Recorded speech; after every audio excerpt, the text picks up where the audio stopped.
అందరికీ నమస్కారం. SBR talks channel స్వాగతం. భారతదేశంలో అతి ఎక్కువ మంది ఎగ్జామ్ రాసే అతి కొద్ది ఎంట్రన్స్ ఎగ్జామ్స్‌లో జేఈఈ మెయిన్ ఒకటి. ఎక్కువ మంది రాయడమే కాదు, ఎక్కువ మంది సీరియస్‌గా ప్రిపేర్ అయ్యి ఎక్కువ సీట్లున్న ఎగ్జామ్ కూడా ఇదే. ఒక రకంగా నేషనల్ వైస్‌లో. సో, ఈ జేఈఈ మెయిన్ ఎగ్జామ్ చాలా మందికి తెలిసిన విషయమే. ఎన్ఐటీ, ట్రిపుల్ ఐటీ, జీఎఫ్‌టీ‌లో మాత్రమే కాదు, అనేక ప్రైవేట్ యూనివర్సిటీసు ఎంసెట్ కాలేజ్‌లో చాలా మంచి కాలేజెస్ కూడా జేఈఈ మెయిన్ స్కోర్ ద్వారా అడ్మిషన్స్ ఇస్తున్నాయి. అందుకని మెయిన్ అంటే అది మెయిన్ ఎగ్జామే నిజంగా కూడా. సో, ఈ జేఈఈ మెయిన్ ఎగ్జామ్‌లో ఎలాంటి మిస్టేక్స్ చేయకూడదు. ఎలాంటి జాగ్రత్తలు తీసుకోవాలి. ఎలాంటి వ్యూహాన్ని అనుసరించడం ద్వారా మంచి స్కోర్ వస్తుంది. Beyond preparation. ప్రిపరేషన్ అయితే అందరూ అవుతున్నారు. దీని మీద ఈ విషయం చెప్పడానికి నిజమైన అర్హులు చాలా కొద్ది మంది మాత్రమే హైదరాబాద్‌లో ఉన్నారు. అలాంటి వాటిలో మనందరికీ చిరపరిచితమైనటువంటి కేసీ గారు ఒకరు, క్రిష్ చైతన్య గారు. క్రిష్ చైతన్య గారు ఫిట్జీ ఢిల్లీలో పనిచేశారు. పినాకిల్ ప్రోగ్రామ్ డిజైన్ చేశారు. తర్వాత గత 17 సంవత్సరాల నుంచి నానో కాలేజ్ నడుపుతున్నారు. ఇప్పుడు ఇటీవల నానో మెరిడియన్ కలిసి సరికొత్త ప్రోగ్రామ్ సీబీఎస్ఈతో పాటు, హాస్టల్‌తో పాటు ఒక అద్భుతమైనటువంటి ఇంటిగ్రేటెడ్ కోచింగ్ ఇచ్చేటువంటి ఈ పని కూడా చేస్తున్నారు మీరు ఉప్పల్ బ్రాంచ్‌లో. సో, ఇప్పుడు కేసీ గారితోని మాట్లాడి అసలు జేఈఈ మెయిన్ యొక్క వ్యూహము, ప్లానింగు, జాగ్రత్తల గురించి తెలుసుకుందాం. నమస్తే సార్. నమస్తే అండి. సార్ యాక్చువల్లీ మీరు చాలా ఈనాడులో గూడా చాలా వరకు వీటి ఐఐటీ ఎంట్రన్స్ పరీక్ష గురించి వ్యాసాలు రాసేవారు. యాక్చువల్లీ కరెక్ట్‌గా గైడ్ చేసేటువంటి మీడియా గాని, ఏవి గాని కనపట్లేదు. ఒకప్పుడు కొంత ఈనాడులో మంచి స్టాండర్డ్ మీలాంటి ఆర్టికల్స్ వచ్చేవి. ఇంకో కొంతమంది బహుశా మూర్తి గారా వారి వారి కూడా కొంతమంది వచ్చేవి ఫిజిక్స్ సంబంధించినతోని. నాకు పేరు గుర్తులేదు గానీ, ఆయన వెలాసిటీ అంటే మూర్తి గారే గదా! వారు కూడా మంచి ఆర్టికల్స్ వచ్చేటివి. కానీ ఈ మధ్య పేపర్‌లో గాని, టీవీల్లో గాని, యూట్యూబ్‌లో గాని ఒక ప్రామాణికమైనటువంటి గైడెన్స్ కనిపించడం లేదు. ఎవరు పడితే వాళ్ళు ఏదో మాట్లాడుతున్నారు. చాలా అథెంటిక్ గైడెన్స్ నేను మీ దగ్గర చూసాను. మీరు పరిచయం లేకముందు కూడా మీ వ్యాసాలు చదివాను ఈనాడులో. మూర్తి గారి వ్యాసాలు కూడా చదివాను. చాలా రాసేవాళ్ళు. బహుశా 15 ఏళ్ల 15 ఏళ్ల క్రితం అది. సరే, జేఈఈ మెయిన్ బాగా ప్రిపేర్ ఆహ్, కావడం మాత్రమే కాదు, ఎలాంటి తప్పులు చేయకూడదు. ఎలాంటివి జాగ్రత్తలుండాలి. Do's and don'ts. Do's and don'ts. So, డూస్‌లో ఫస్ట్ అండ్ ఫార్‌మోస్ట్ నెల రోజులు మాత్రమే వ్యవధి ఉంది. అంతకన్నా తక్కువ ఉంది. ఇన్‌ఫాక్ట్ జేఈఈ మెయిన్స్‌కి కనుక ఈ టైంలో పాజిటివ్ మైండ్‌సెట్ అనేది మోస్ట్ ఎసెన్షియల్ పిల్లలకి. అంటే ఎట్లా సార్ కొంచెం? పాజిటివ్ మైండ్‌సెట్ అంటే నేచురల్‌గా ఒక ఎగ్జామినేషన్ అన్నప్పుడు ఒక రకమైన పల్స్ రేట్ పెరుగుతుంటుంది. కొంత టెన్షను, కొంత యాంగ్జైటీ, కొంత ఎక్సైట్‌మెంట్, ఈ మూడిటి మిక్స్చర్. ఎక్సైట్‌మెంట్ కూడా ఉంటుంది. అంటే నా ప్రిపరేషన్ నేను చూయించుకోబోతున్నానన్న ఎక్సైట్‌మెంట్ ఉంటుంది. ఏమడుగుతాడో, ఎట్లాంటి ప్రశ్నలొస్తాయో, పేపర్ టఫ్ వస్తుందా, ఈజీగా వస్తుందా, సెంటర్ ఎక్కడ పడుతుంది, ఇట్లాంటి అన్నోన్ డొమైన్‌కెళ్తున్నాను అన్లెస్ యాంగ్జైటీ. మన చేతిలో లేనివి అవును. అవన్నీ. నేను ఇంకా ఈ సిలబస్ చదవలేదు. హ్మ్. ఈ సిలబస్ పెండింగ్ ఉంది. నాకింకా మార్కులు ఇట్లా వస్తున్నాయి, సఫిషియంటా కాదా? ఇటువంటి స్ట్రెస్ కూడా ఉంటుంది. So, it's a mixture of all 3 ఉండే ఫీలింగ్. ఏమైతుందో అనేది పిల్లోడికి అర్థం కూడా కాదు. ఇది యాంగ్జైటీయా, స్ట్రెస్సా, ఎక్సైట్‌మెంటా, కానీ పల్స్ రేట్ మాత్రం హైగా ఉంటుంది. ఆహ్, ఒక జోష్ అంటే కోపం వచ్చినా చాలా విపరీతమైన కోపం అదేలే. వస్తుంటుంది. ఓవర్‌లోడ్ అయిపోతున్నాడు. ఓవర్‌లోడ్ అయిపోతుంది. బిహేవియరల్ చేంజెస్ ఉంటాయి. అన్ని రకాలుగా ఉంటాయి. సో, ఇప్పుడు మేజర్‌గా పిల్లలు చేయాల్సిందేంటంటే అంటే చాలా సార్లు ఎర్రాటిక్ రిజల్ట్స్ చూస్తుంటాం. ఎర్రాటిక్ రిజల్ట్స్ అంటే ఈ పిల్లోడికి సంవత్సరం పొడుగుతా ఒక 180 మార్కులు వచ్చేవి. కానీ సడెన్‌గా ఫైనల్ ఎగ్జామ్ రోజు ఓన్లీ 100 మార్కులే చేసొచ్చాడు. డిప్రెస్ అయిపోతుంటాడు. అట్లాంటి కేసులు చాలా ఉంటాయి. అండ్ రెండో కేసులు వీడి నుండి ఎప్పుడు 120, 130 కన్నా ఎక్కువ ఎక్స్‌పెక్ట్ చేయలేదు. కానీ ఫైనల్ ఎగ్జామ్‌లో 150, 160 తీసుకొచ్చారు. సో, టీచర్ల అంచనాలు గూడా ఫైనల్ ఎగ్జామ్‌లో తారుమారు అవుతుంటాయి. అవుతుంటాయి. ఏం మారింది? 3 రోజులలో వీడేదో కొద్దిగా సంగతి నేర్చుకోలేదు. లేదంటే ఉన్నదంతా మర్చిపోలేదు.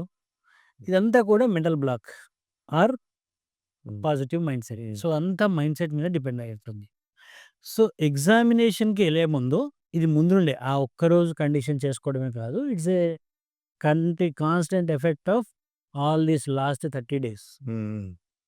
ఈ 30 డేస్ కూడా ఓవర్ ఎక్స్‌పెక్టేషన్స్, ఓవర్ యాంబిషన్స్ ఇవేం పెట్టుకోకూడదు.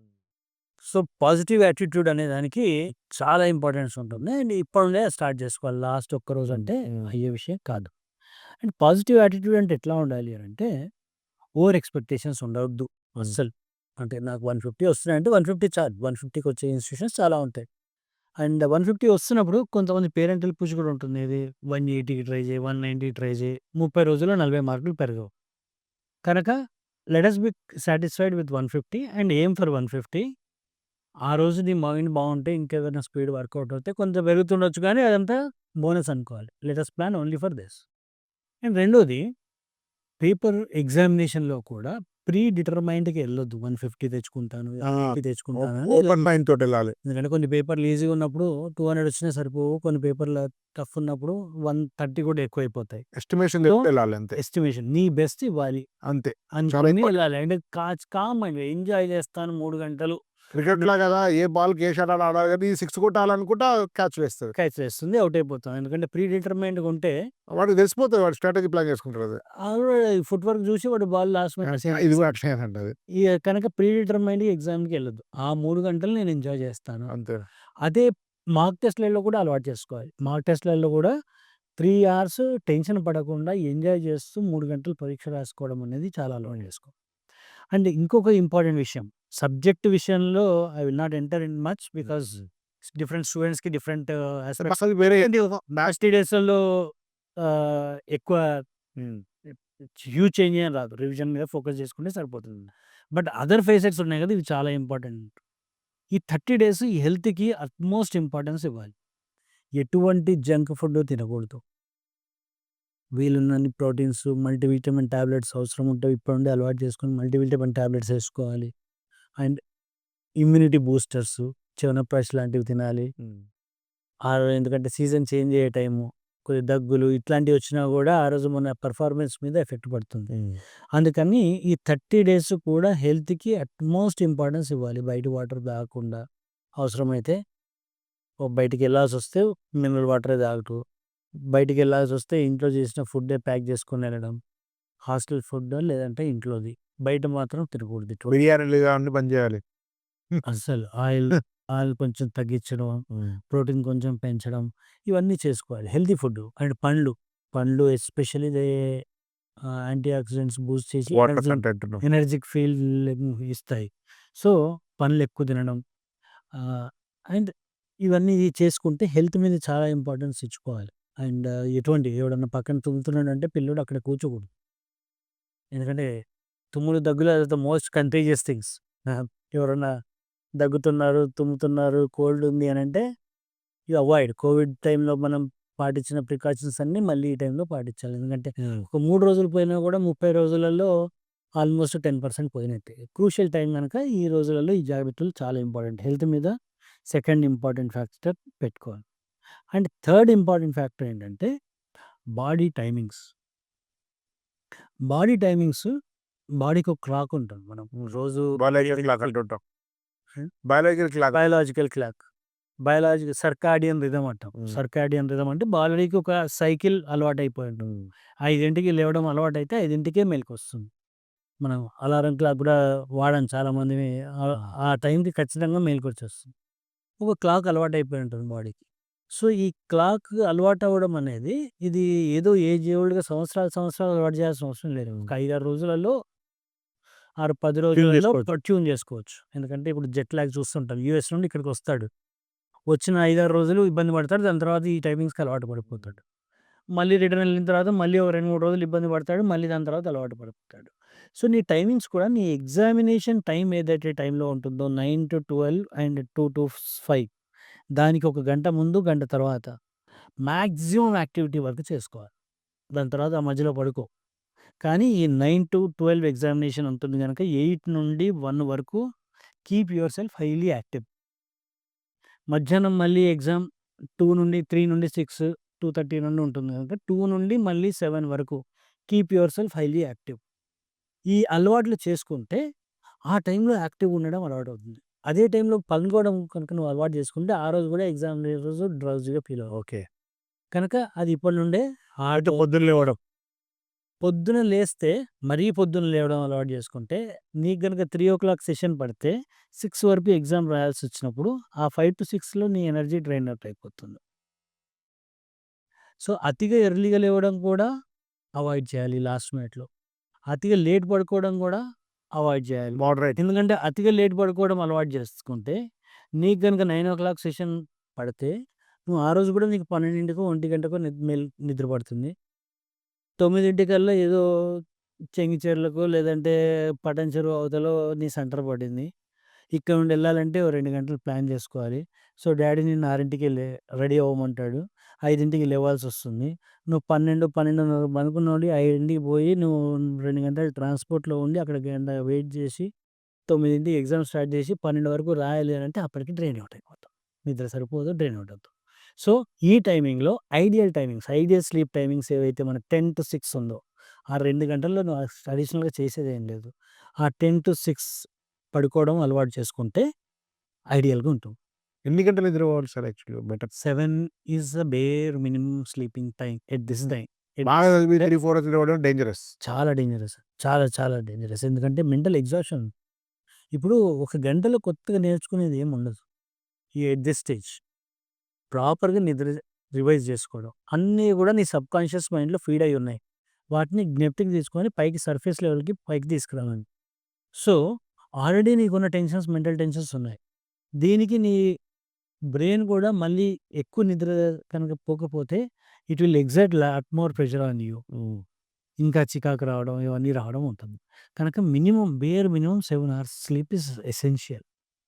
అండ్ 7 అవర్స్ స్లీప్‌తో పాటు మధ్యలో ఒక్క న్యాప్ తీసుకోవడం అలవాటు చేసుకోండి. ఇక అడ్వాన్స్‌గా కూడా చాలా యూజ్ అవుతుంది. మధ్యలో లంచ్ అవర్ స్కూల్, కాలేజ్‌లో ఉన్నప్పుడు లంచ్ అవర్ ఉంటుంది. 40 మినిట్స్, 45 మినిట్స్ ఉంటుంది.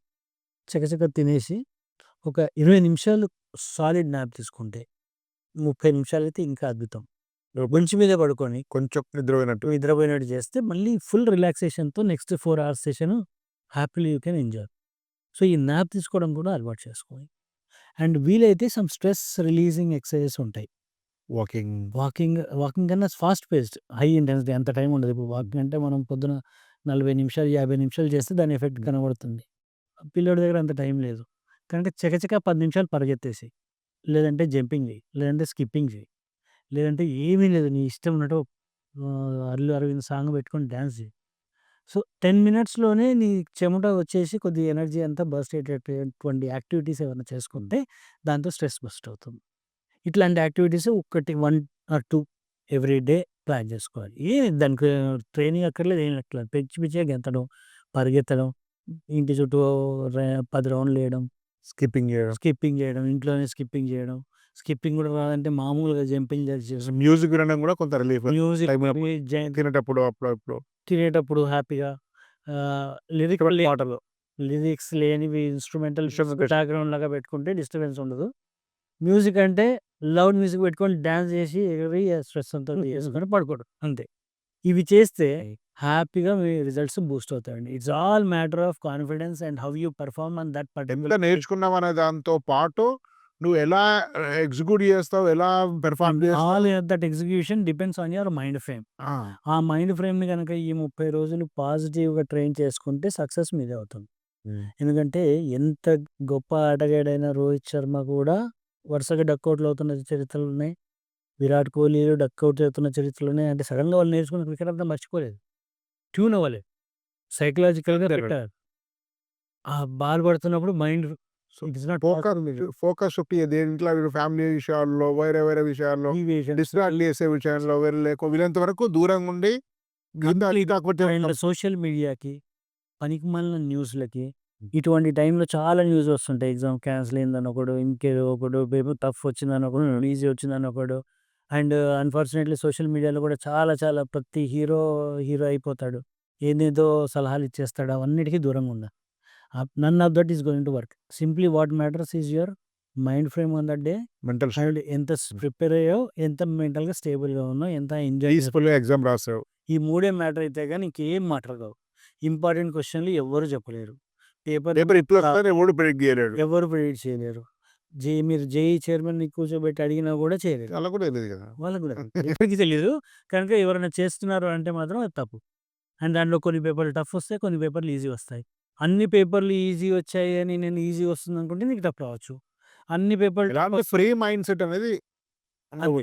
ఆ రోజు పిచ్ చూసి ఇప్పుడు ఆస్ట్రేలియాలో పిచ్లు అన్ని లో స్కోరింగ్ ఉంటాయని పోతే అక్కడ హై స్కోరింగ్ ఎన్నోసార్లు చరిత్ర కూడా హై స్కోరింగ్ అయింది. హై స్కోరింగ్ పిచ్లలో కూడా రెండో రోజుకే టెస్ట్ మ్యాచ్ కంప్లీట్ అయిపోయిన 10 రోజులు ఉన్నాయి. So don't go with a pre determined assumptions. Sir చివరి ఒక 10 క్వెషన్స్. సార్ యాక్చువల్‌గా ఇప్పుడు ఎగ్జామ్ దగ్గరగా సిలబస్ అయిపోయి గ్రాండ్ టెస్ట్‌లు, మాక్ టెస్ట్ రాస్తున్నప్పుడు వాటికి ఒక కాన్స్టెంట్‌గా ఒక రేంజ్ మధ్యలో మార్క్స్ వస్తుంటాయి. 100-120 120-140 240-260 ఏదో వస్తుంటాయి. ఓ 20 మార్కుల రేంజ్ మధ్య మోస్ట్ ఆఫ్ ది స్టూడెంట్స్ 90% వస్తాయి. వాడు ఈ నాకు 150 అరౌండ్ వస్తున్నాయి. 140-160 తోటి 150 మార్క్స్ రావాలని ఒక స్ట్రాటజీ తయారు చేసుకొని ఎగ్జామ్‌కెళ్తే బెటరా?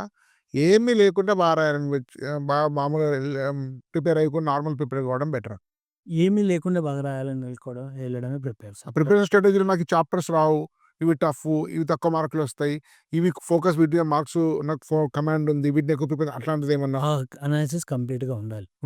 ఆ అనాలిసిస్ కంప్లీట్‌గా చాప్టర్ వైస్‌గా అనాలిసిస్ కంప్లీట్‌గా ఉండాలి. కానీ ఎగ్జామ్ రాసేటప్పుడు ఇన్ని మార్కులు అనేది ఉండకూడదు. ఎగ్జామ్ రాసేటప్పుడు ఇన్ని మార్కులు అనేది ఉండొద్దు. ఎందుకంటే చాప్టర్ మాత్రం స్ట్రాటజీ ఉండాలి వాళ్ళకి. చాప్టర్ వైస్‌గా నీ ప్రిపరేషన్ లెవెల్ ఫర్ ఎగ్జాంపుల్ ఫిజిక్స్‌లో, మ్యాథ్స్‌లో 25 చాప్టర్లు ఉన్నాయి. 25 చాప్టర్‌లో నాకు థరోగా ఉన్న చాప్టర్లు ఈ 10. దీంట్లో ఉండి నేను ఎటువంటి క్వెషన్ అయినా చేయగలను. నాకు యావరేజ్‌గా అంటే కొన్ని కాన్సెప్ట్స్ మాత్రమే చదువుకున్న చాప్టర్లు ఈ 10 ఉన్నాయి. దీంట్లో ఈ పర్టిక్యులర్ అంటే ఇప్పుడు ప్రాబబిలిటీలో only Bayes theorem, total probability theorem అనే క్వెషన్ అయితే చేస్తాను. బైనామియల్ డిస్ట్రిబ్యూషన్ అయితే చేయలేను. ఇట్లా పార్ట్ చదువుకున్న ఏరియాస్ కొన్నున్నాయి.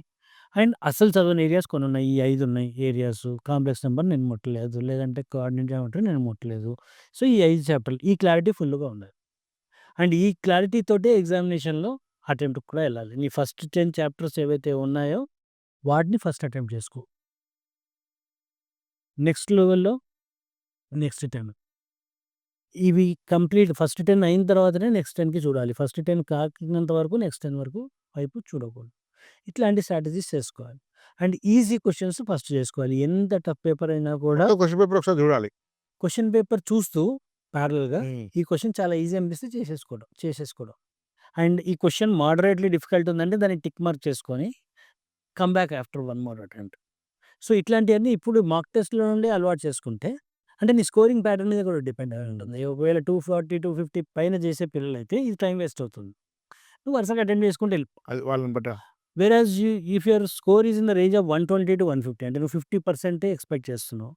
50% ఎక్స్‌పెక్ట్ చేస్తున్నప్పుడు నీకు ఆటోమేటికల్‌గా ఒక క్వెషన్‌కి వచ్చే టైం డబల్ అయిపోయింది. ఇప్పుడు నువ్వు గంటలో మామూలుగా అయితే పిల్లలు 90 క్వెషన్లు చదవాలి. 75 క్వెషన్లు చేయాలి. ఇది రిక్వైర్మెంట్. ఈసారి 75 ఉంటున్నాయి కదా ఈసారి? 75 ఈసారి 75. 75లో నువ్వు 150 మార్క్సే కావాలనుకున్నప్పుడు your attempt should not be more than 45. 45 attempt చేస్తే కొన్ని తప్పులవుతాయి. Finally you will land up at 150 score. So, 45 attempt చేయాల్సినప్పుడు 45కి నీకు 180 మినిట్స్ ఉన్నప్పుడు అంటే క్వెషన్‌కి 4 మినిట్స్ ఉంది. యాక్యురసీ పెరగాలి చాలా. యాక్యురసీ పెరగాలి. స్పీడ్ అంత ఇంపార్టెంట్ కాదు. Selection of question will become important. So, అప్పుడు నువ్వు ఈజీ క్వెషన్స్ అన్నీ ఫస్ట్ సెలెక్ట్ చేసుకొని చేసేసి దాని తర్వాత ఏదైనా మోడరేట్‌లీ డిఫికల్ట్ ఉంటే దాన్ని ఫ్లాగ్ చేసుకొని సెకండ్ కమ్ బ్యాక్ ఆఫ్టర్ ఎలాగో క్వెషన్ చదువుంటావు కనుక నీకు అర్థమైంది. ఇది డిఫికల్టా? మోడరేట్‌లీ డిఫికల్టా? డిఫికల్ట్ అంటే వదిలేసేయి దాన్ని ఏమి ముట్టకు మళ్ళీ. మోడరేట్‌లీ డిఫికల్ట్ నేను చేయగలను గానీ టైం తీసుకుంటుంది. There is a chance that I can do అన్నప్పుడు 100% కాదన్నప్పుడు దాన్ని ఫ్లాగ్ చేసుకొని మళ్ళీ సెకండ్ అటెంప్ట్‌లో అవన్నీ వచ్చేస్తే చాలా ఈజీగా స్కోర్ చేసుకోవచ్చు. And that will also Boost your confidence. First అన్ని ఈజీ క్వెషన్‌లు చేస్తే సైకలాజికల్ వన్ కూడా అవర్‌లో అయిపోతుంది మైండ్. సైకలాజికల్ ఫస్ట్ 1 అవర్‌లో నాకు 20 క్వెషన్‌లు వచ్చాయి. 20 క్వెషన్‌లు వచ్చాయి అనంటే 20 కాదు 15 క్వెషన్‌లు వచ్చాయి. ఆల్రెడీ నా దగ్గర 60 మార్కులు చేతిలో ఉన్నాయి. 80 అటెంప్ట్ చేశాను. 80, 60 చేతిలో ఉన్నాయి.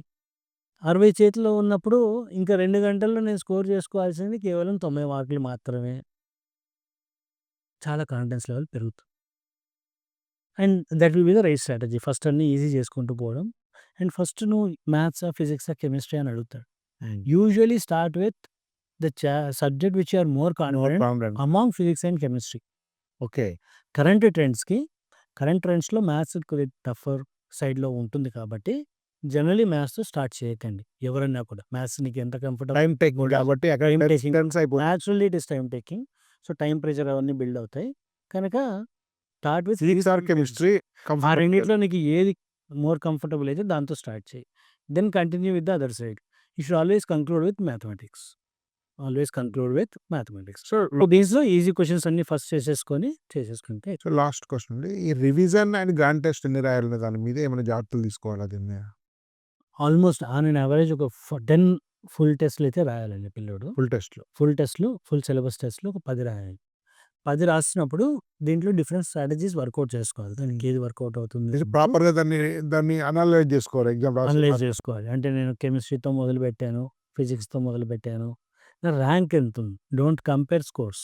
Compare your rank. ఒక ఇన్‌స్టిట్యూషన్‌లో నువ్వు రాస్తున్నప్పుడు నీ ర్యాంక్ ఎంతుంటుంది మీన్స్ కంపేర్ చేసుకో. సో, ఏ స్ట్రాటజీ నీకు ఎక్కువ కాన్ఫిడెంట్‌గా వర్కౌట్ అవుతుందనేది నీకు ఫిఫ్త్ టెస్ట్ రాసే లోపల నీ స్ట్రాటజీ వర్కౌట్ అయిపోయింది. I start with this, I will end with this. Paper టఫ్‌గా ఉంటే ఇది చేస్తాను, పేపర్ ఈజీగా ఉంటే ఇట్లా చేస్తాననే స్ట్రాటజీ ఫస్ట్ 5లో ఎక్స్‌పెరిమెంట్ అయిపోవాలి. లాస్ట్ 5 ఆ స్ట్రాటజీస్‌తో కంటిన్యూ చేసుకో. That is testing part. Work out అయిందని కాన్ఫిడెన్స్ వచ్చిన తర్వాత ఎగ్జామ్ రాసుకోవడం అది best thing. So, 10 tests are required. రివిజన్‌లో ఏమైనా ప్రత్యేక జాగ్రత్తలు తీసుకోవాలంటారా సార్ లాస్ట్‌లో? రివిజన్‌లో ఇప్పుడు కొత్త పుస్తకాలు అసలు ముట్టొద్దు. Okay. Don't do any new thing. Don't start any new chapter. కొత్త విషయాలు, ఇదంతా రివిజన్. రివిజన్ అంటే ఆల్రెడీ తెలిసిన విషయాన్నే జ్ఞప్తికి తెచ్చుకోవడం. సో, ఏదన్నా తెలవదు వదిలేయడమే. దాన్ని పూర్తి తెలియదు. వదిలేయడమే బెటర్. ఎందుకంటే మనకందరికీ 100% మార్కులు కాదు. 10 on 10 CGPA 10th class examination కాదు. దీంట్లో 50% మార్క్ కనుక టచ్ అయితే మంచి ఎన్ఐటీలో మంచి కంప్యూటర్ సైన్స్ సీట్ వస్తుంది 50%కి. So, there is a heavy choice. మంచి చాయిస్ ఉంది గనక నువ్వు చదవని వాటి గురించి వెంపర్లాడే బదులు చదివినవి ఆల్రెడీ వచ్చినవి బాగా చదువుకునేవి పెర్ఫార్మ్ చేయడం అనేది వాళ్ళే మళ్ళీ తిరిగి నెమరు వేసుకోవడం అనేది right strategy. So, don't touch any new book. Don't touch any new material. Don't go for any new question papers. Do only the things which you have already been doing. Already చేస్తున్న విషయాలనే మళ్ళీ తిరిగి చెయ్యి. అంతేగాని కొత్త విషయాలు మాత్రం ఇప్పుడు ముట్టకూడదు. Thank you sir. చాలా చాలా ముఖ్యమైన విషయాలు చెప్పారు. ఇదండి. ధన్యవాదాలు.